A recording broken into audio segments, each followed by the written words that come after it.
Well, I think they are incredibly diverse, and obviously there's an attempt to say that they're in some way about religion, they're in some way just an expression of, Muslim solidarity, but that's not, anyone who's been on the demonstrations knows that's absolutely not the case, that they're extremely diverse and involve, amongst other things, loads of Jewish people, which is something that the media tends to ignore. But I think it is very important to be as accurate and precise as possible about the kind of contours of the situation that we face. And people say rightly that society is very polarised. Britain is very polarised on this issue. But what exactly is the nature of that polarisation?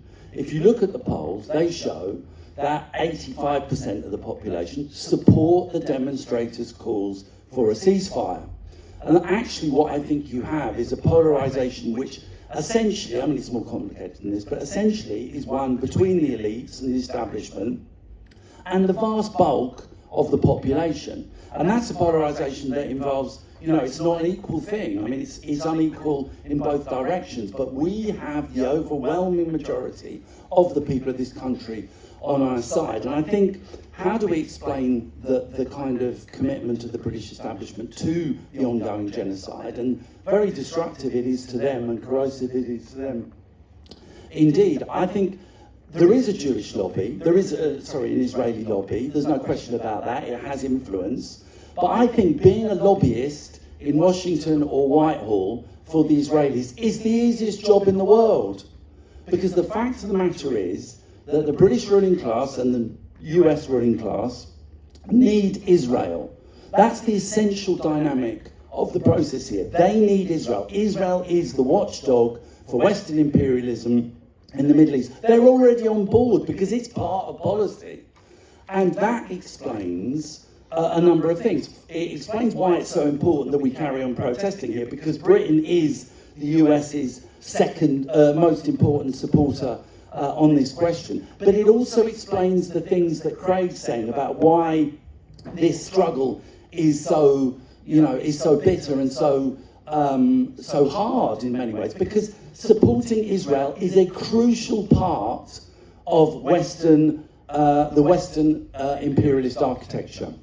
If that link was broken, if Israel, if Britain and the US was forced to cut links with Israel, it would be a game changer. It would completely change global politics. That's why the struggle is so important, and that's why the struggle is so hard, and we have to bear that in mind. And the final thing I want to say is it's very easy when you're part of these very, very difficult struggles, and we've been campaigning for years, and the 10 months has been incredibly intense and hard and traumatizing for all of us. It's very easy to start to think, oh, this isn't making a difference. A to B marches don't make any difference, all this stuff.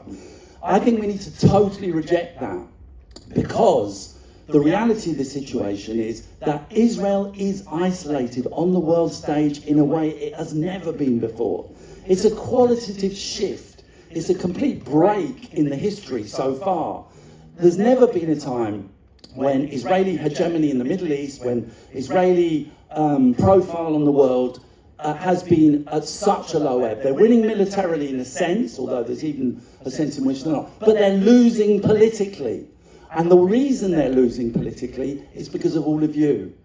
The reason they're losing politically is precisely because we didn't just have one demonstration, we've had 17 demonstrations, and the 17th demonstration is as big as the first demonstration. And that is why, that is the main reason why we are winning and they are losing. It's going to take time, but we have to understand the reality of it. And just my very last point is that, obviously the developments in the last a number of developments, including the rise of the emergence of the far right, which actually isn't unconnected to this. I think one of the reasons why the far right are out on the streets is because they're appalled by the scale of the protests and the scale of the demonstrations. I think partly it's an attack on us. But the other thing is, why is Netanyahu trying to create a war against Lebanon and a war against Iran? Why is he trying to drag the US and Britain into that war? It's because he knows it's his last chance.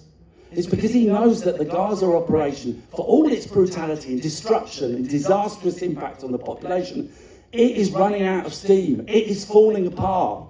Israel is is almost doomed in a sense in its current form because of what he and the rest of them have done. So I think it's crucial to understand this, you know, the real dynamics, to get beneath the surface, not to believe the media, to understand that we are part of history in this situation. And I do believe that in the midst of all the horror, history is moving in our direction. Thank you, Chris.